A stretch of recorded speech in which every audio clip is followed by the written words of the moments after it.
I bid you welcome.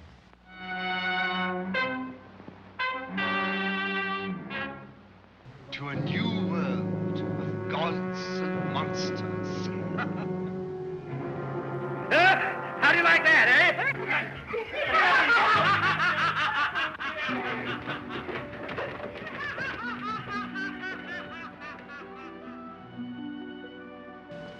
Even a man who's pure at heart and says his prayers by night may become a wolf when the wolfbane blooms and the moon is full and bright.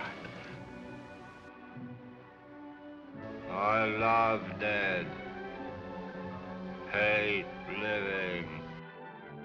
It's a perfect night for mystery and horror. The air itself is filled with monsters.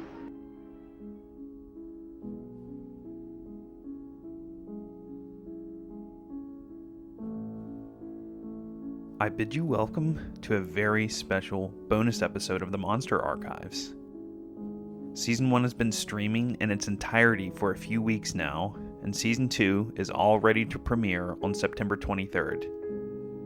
I'd like to take a moment to thank each and every person who took the time to listen, like, follow, review, and share the show. Without you, this podcast wouldn't be the resounding success that it is. Thank you from the bottom of my werewolf heart. One of the first bits of feedback that I received on the premiere date of the show was something I hadn't really even considered. A listener reached out and said that while he loved the show, he wished I had spoken a bit more about myself. If listeners are going to spend a large amount of time with the host of a new podcast moving forward, they love to get to know the host. He added, "What got you into horror? Why the Universal Monsters? What is it about the old classic movies that you love so much that your passion led to a successful Instagram account? And, ultimately, this podcast?" It was a very inspiring and humbling message to receive. The show, ultimately, isn't about me, and I feared talking about myself too much could turn away potential listeners. That being said, I love learning about the creators of my favorite shows. So, that's exactly what this bonus episode will be about. My journey to this podcast. It's been a wild ride, and I'm only just getting started. I'm Ian the Wolfman, and this is the Monster Archives. I can sincerely say that I'm a lifelong Universal Monsters fan. I was born just after Halloween in 1993, so my love for the spooky stuff has been foundational. I was born and raised in Goochland County, Virginia. Yes, that's a real place. It's roughly 30 minutes to the west of Richmond, the capital of the state.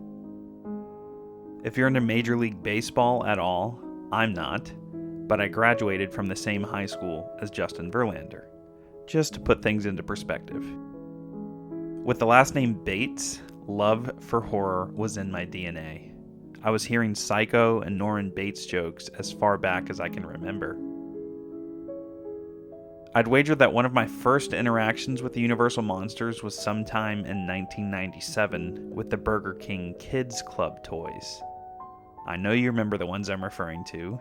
They're the best kids' meal toys of all time. Frankenstein's monster, Dracula, the Wolfman, and Creature from the Black Lagoon. Gorgeous art of the monsters adorned the walls of the fast food restaurant, and an entire new generation of monster kids were born. But the Universal Monsters were everywhere in the 1990s. I bid you welcome.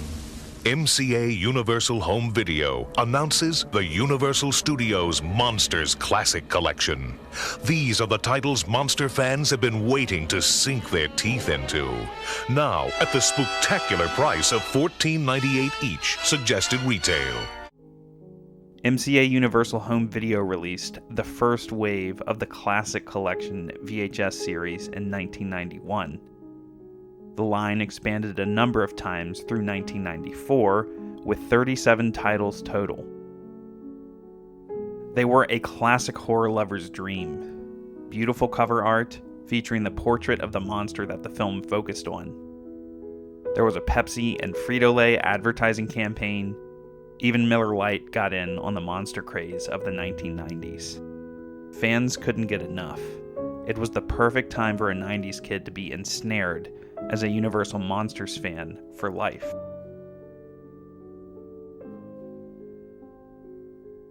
My first true memory of the monsters had to be in late 1998 or early 1999. Universal's remake of The Mummy was due for release in May of 1999, and Universal amped up its merchandising and advertising campaign for all things Universal Monsters.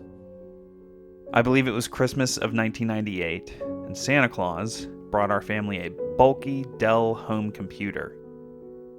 My dad was a private investigator. He was more of an outdoorsman, but he loved stories and movies and introduced my twin brother and myself to Star Wars, Batman, and, ultimately, the Universal Monsters. I was either 4 or 5 years old and wandered into the bonus room of our home one day, while my dad was either checking emails or surfing the web. He wasn't specifically looking for anything Universal Monsters related, so it was either an advertisement or a headline on an AOL home screen. But there, up on that screen, was a behind-the-scenes photo of Boris Karloff sitting in the makeup chair, awaiting Jack Pierce to return and finish transforming him into Frankenstein's monster. My eyes lit up in fascination as I began to play 20 Questions with my dad. Who is that? Frankenstein? Monsters? More. The monster fuse had been ignited inside of me. I was drawing pictures of them, eagerly awaiting my opportunity to watch my first film. And it wouldn't be long until that chance presented itself. Dad took my brother and me to our local Walmart in Short Pump, Virginia, to pick up some essentials and groceries. I remember it like it was yesterday. We made our way to the electronics and the VHS tapes. Lo and behold, there was one single Universal Monster tape. It was The Mummy from 1932. This was the new release wave of the classic collection featuring the original poster art. We picked it up, took it home, and watched it on our big boxy TV. I loved every single moment, from Karloff the Uncanny waking up in that sarcophagus and Bramwell Fletcher laughing hysterically, to the final scene of Ardith Bay crumbling into dust. The film changed me. A 5-year-old little boy was destined to be a monster fan forever. As much as I loved The Mummy, I was chomping at the bit to see Frankenstein. He was a jolly green giant that I was sure to be friends with, and I'm sure I asked my parents 100 times when and where they could make that happen. The trips to our local Blockbuster started shortly thereafter. Here's the funny thing about me being a monster kid. I was scared to death of anything else related to horror, as in screaming and crying scared to death. I'd place my back against the aisle opposite of the one that carried all of the horror movies, attempting to be as brave as possible so I could look for the Universal Monster tapes. I imagined Chucky jumping from the VHS cover to get me. Yeah, it wasn't good. As fate would have it, the next Universal Monster movie we went to rent was 1931's Frankenstein. The moment was here. We rushed home to watch the Boris Karloff classic, only to discover that Karloff was nowhere to be seen. You see, a Blockbuster employee had accidentally placed another Frankenstein film behind the display tape for the Universal movie. It ended up being Kenneth Branagh's 1994 Robert De Niro starring Mary Shelley's Frankenstein. Still, we watched it in full, and I was too young for it to bother me. But my dad was sly. To avoid paying for the tapes to own, he would record the rented tapes onto blank tapes for me to keep. The first blank tape carried Mary Shelley's Frankenstein, The Wolfman, and the 1943 Technicolor Phantom of the Opera. A second tape had Dracula and Creature from the Black Lagoon. I watched them all regularly, already obsessed beyond measure. But after a few years, I rewatched Mary Shelley's Frankenstein, and something shifted. I may have been 6 or 7, and the film, or De Niro's monster makeup, absolutely terrified me. The stitches and monstrous appearance brought a wave of fear over me that I had never experienced before. I had nightmares for years afterwards. It was a sobering moment for me as a kid. That being said, my love for the Universal films only grew. My family moved in the fall of 1999, only 10 minutes away. I remember my mom's best friend coming to visit not long after we had moved in. Our birthday lined up with her visit, and I was surprised to receive Frankenstein and The Bride of Frankenstein from her on VHS. I finally got to see Karloff come to life as the monster. It was a surreal moment. These were the tapes that had the trailer for the 1999 Classic Collection DVDs and VHS.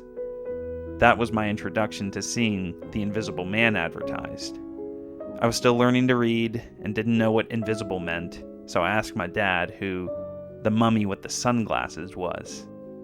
Both he and my mom got a kick out of that. Around that time, I also started collecting some of the Sideshow action figures and playing with them enthusiastically until they broke.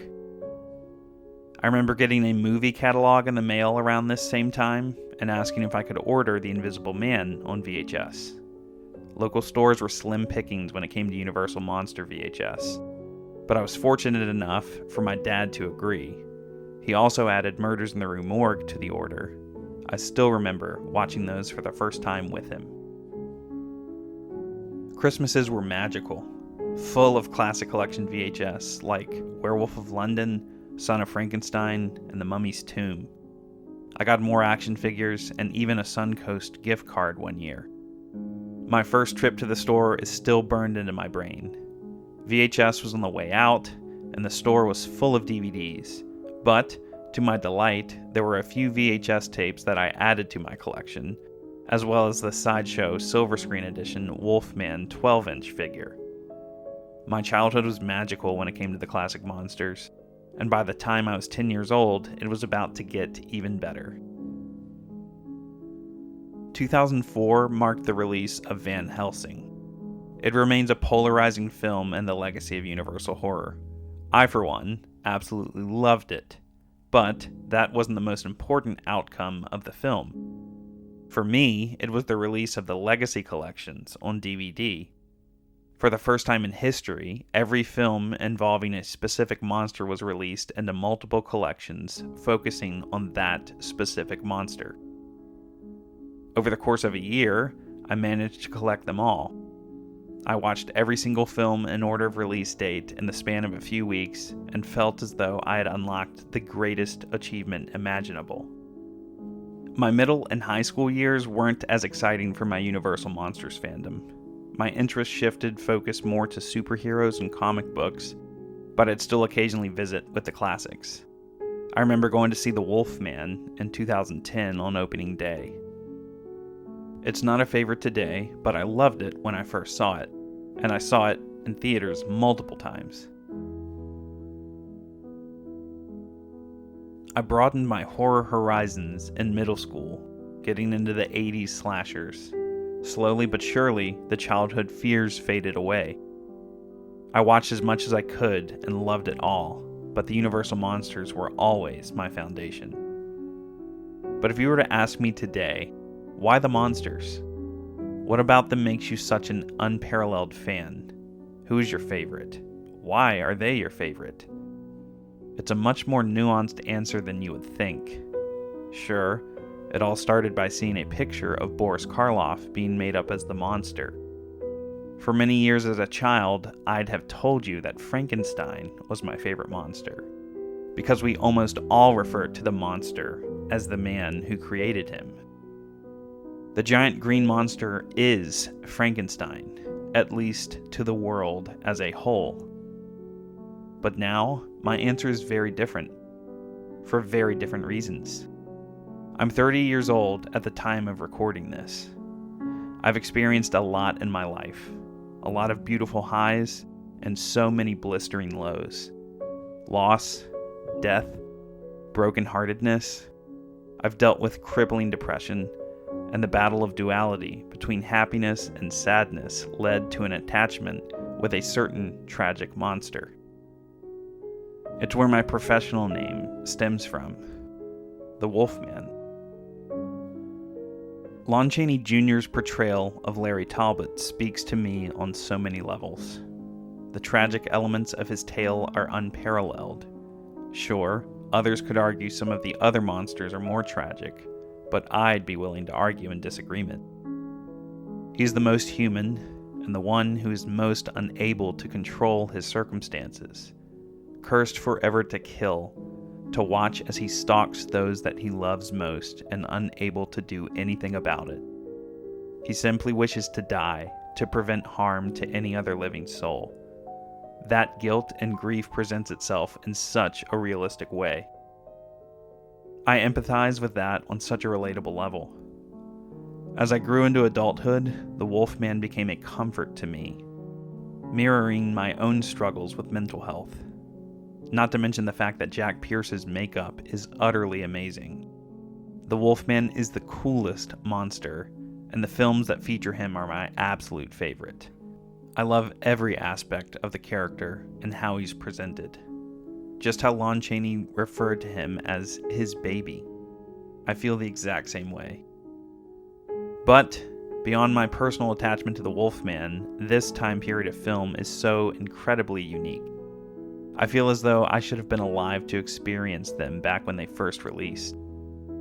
I adore the artistry and beauty that is represented against the backdrop of horror. There is creativity within these films the likes of which we will never see again. Ultimately, that is where my passion for them lives, and the desire to ensure their legacy lives on forever. It's the absolute least that I could do. I moved out in 2017, living with my brother and some friends. Those were some of the best years of my life, and where I ultimately experienced my Universal horror renaissance. I stumbled upon an article sometime in 2018 that recommended a wide array of 1930s horror films. Amongst the suggested titles was Universal's The Old Dark House, released in 1932, directed by James Whale, and starring Boris Karloff. I was familiar enough with the film, but had never seen it before. This was around the time that the film had been fully upscaled in HD and re-released. I eagerly rushed to stream the film, and it was a dark and stormy night. The perfect first viewing.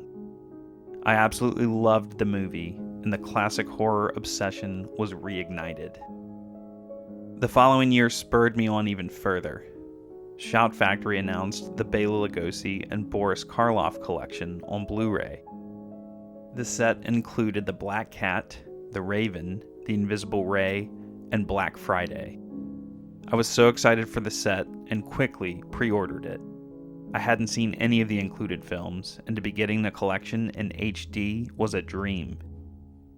This was the true beginning of my journey to not only my Instagram account, but also the never-ending thirst to expand my knowledge in every aspect regarding Universal Studios monsters and the golden age of horror movies. The Blu-ray set was rebranded as the Universal Horror Collection, Volume 1. That meant more would follow, and indeed, they did. 6 volumes in full over the next few years. But, leading up to that first set, I had this unquenchable desire to watch as many of the Universal films in order of release date as possible, and to share my thoughts on them with whomever was interested. I began with The Hunchback of Notre Dame. It had been years since I'd watched the Lon Chaney silent classic. Over the following weeks, I watched 1 or 2 films a day, posting many reviews on my personal Instagram account with the original poster art. I was lucky if a post got more than 3 or 4 likes.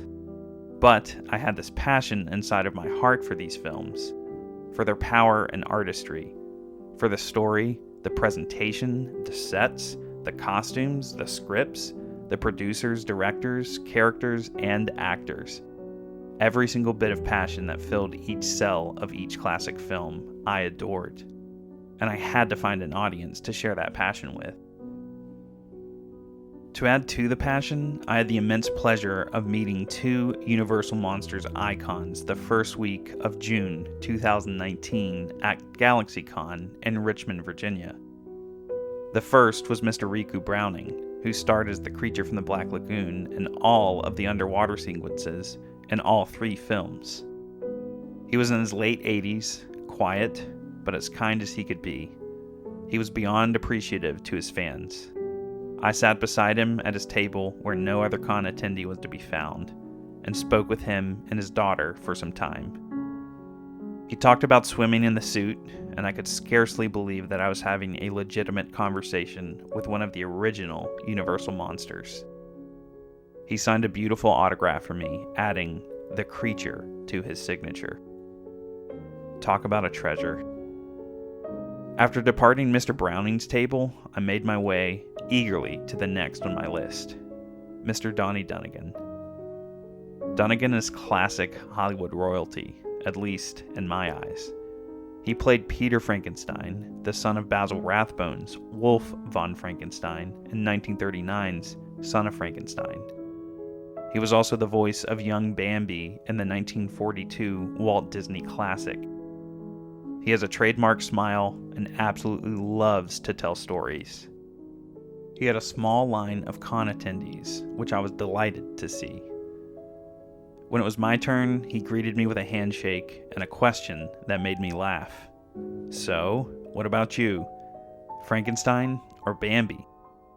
"Both," I assured him, but I had picked out a photo of him and Karloff as the monster at the climax of the film. Little Peter gripped and held against the monster's side. I had to know what it was like to actually witness and work with Boris as the monster.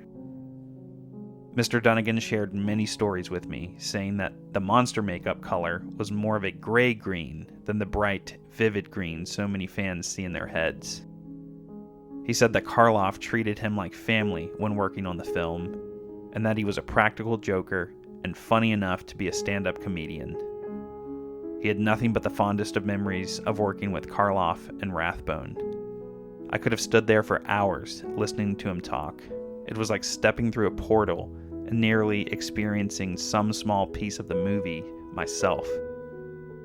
Mr. Dunnigan signed my photo, shook my hand, and thanked me for my time. It was another dream come true.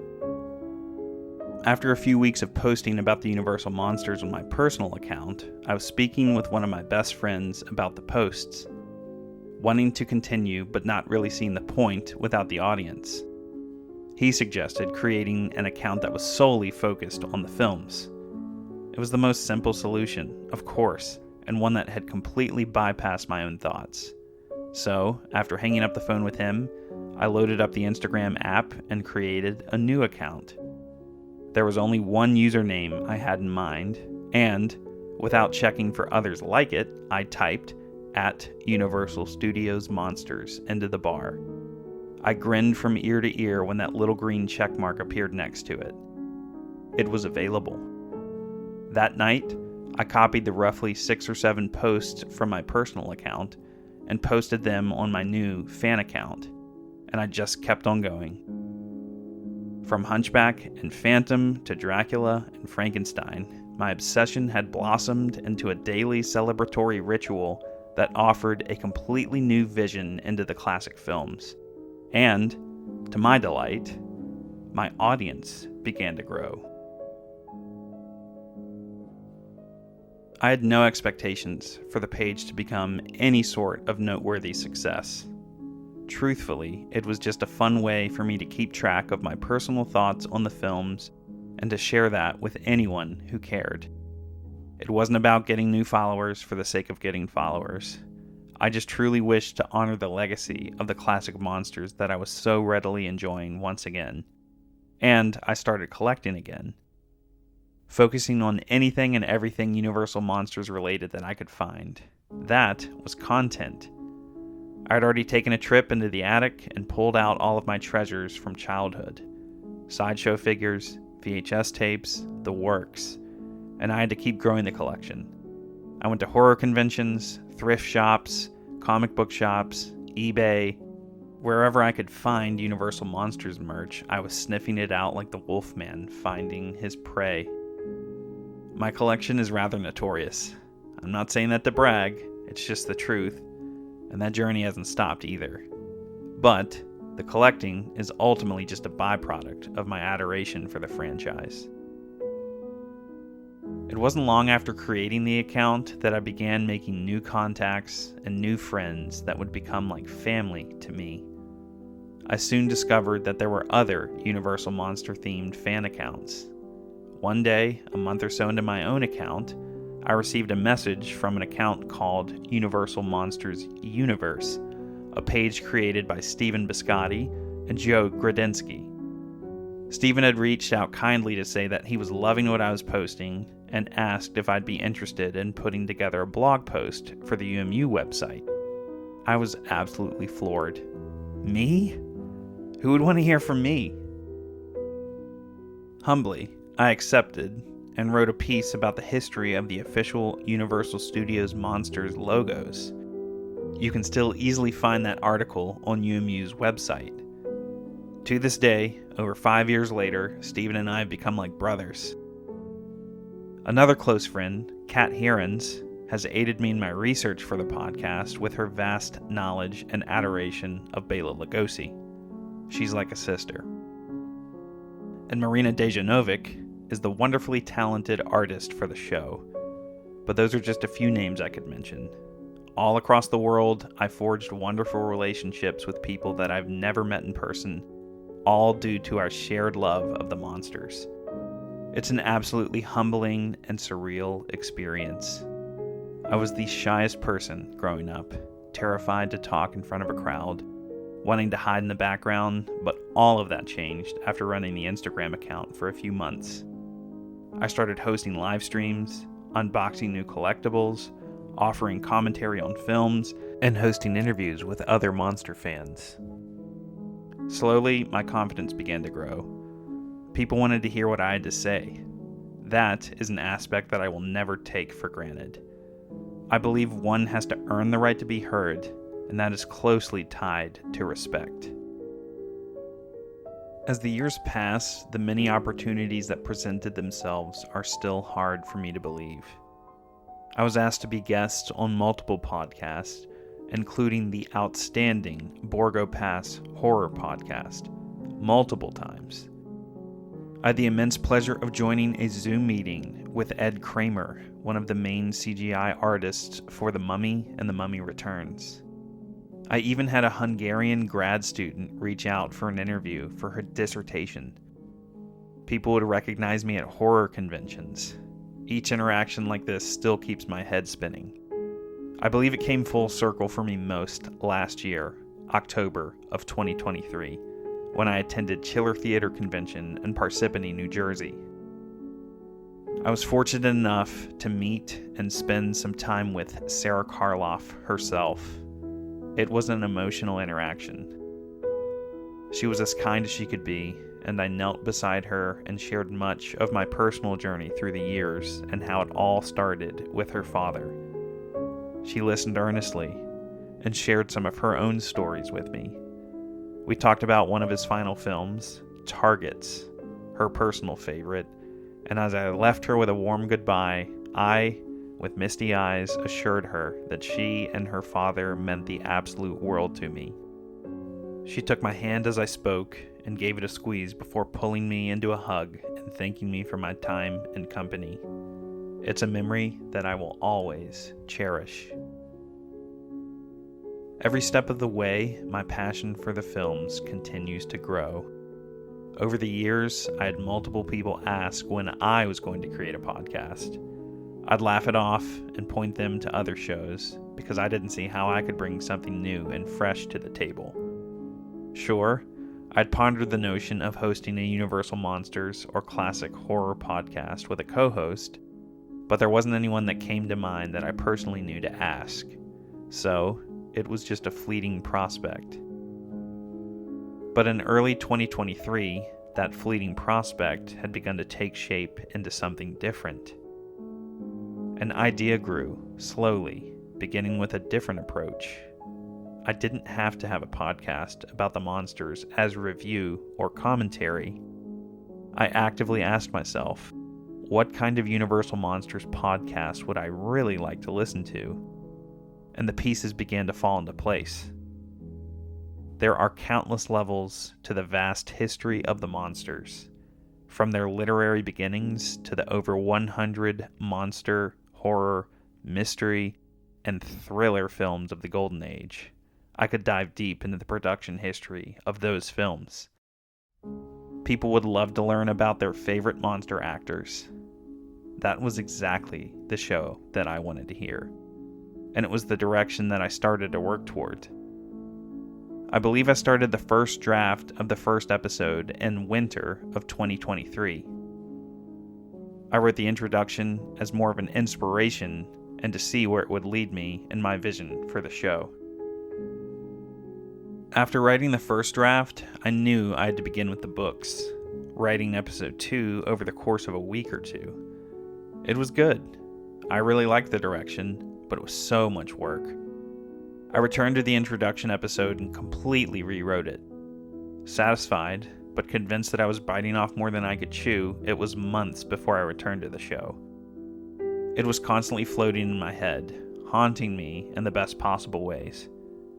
Finally, earlier this year, I decided that 2024 was the year for the series to premiere, and I'd let nothing stop me from finishing. At the very least, one entire season of 10 episodes. From winter through mid-spring, I wrote and refined Season 1, feeling more and more comfortable with each episode written. The research, reading, and writing was the fun part. The true challenge was recording and editing. But I learned more and more with each passing session. As I reached to the end of production for Season 1, I'd completely planned and mapped out Season 2. Advertising was going well, and people seemed genuinely interested. I'll admit, I was beyond nervous to air the show. There's a certain vulnerability that goes into producing and sharing a piece of work like this, but my friends and family that got sneak peeks of the episodes before the premiere date assured me I'd created something truly special. It has been one of the most rewarding experiences of my life to bring the Monster Archives to life. I hope to work on this series for many years, perhaps decades, to come. I've got a massive list of films, actors, directors, producers, artists, and more to research and report on. And who knows, maybe if and when I complete the Universal Monsters and horror filmography, I may decide to tackle the near countless other horror films from the other studios from the Golden Age. I'll wrap up this episode by thanking all of my faithful listeners. This show would absolutely not be happening without you. You're the force that keeps me going. Thank you from the bottom of my heart. Thank you to Marina for your wonderful friendship and art. It feels like such a stamp of pride to elevate the show. Thank you to Steven, Joe, Austin, Brandy, and Lindley of Universal Monsters Universe. You're all my brothers and sisters. Thanks to Brian of Unimonsters, the other Wolfman.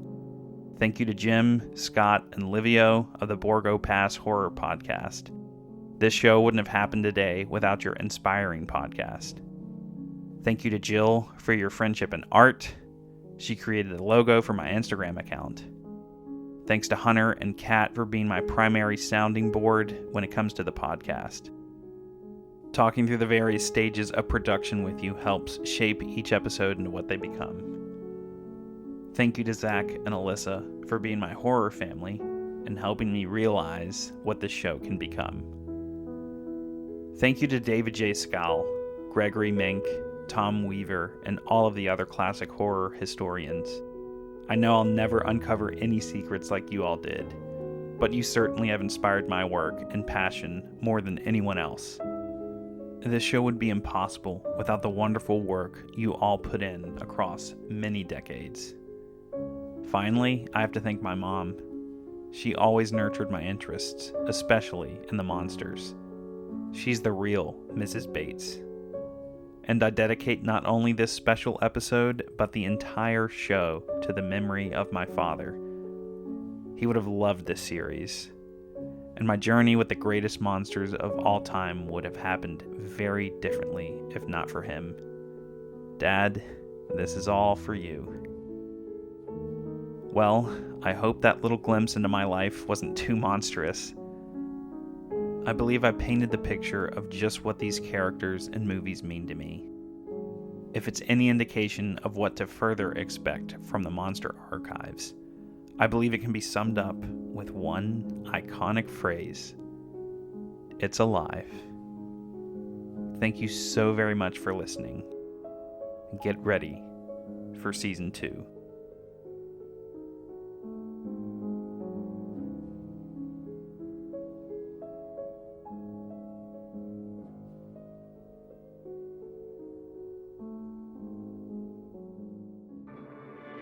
This episode of the Monster Archives was written and produced by me, Ian Bates. For more on the Monster Archives, including scheduling updates and news, be sure to follow @Universal Studios Monsters on Instagram. And thank you for listening.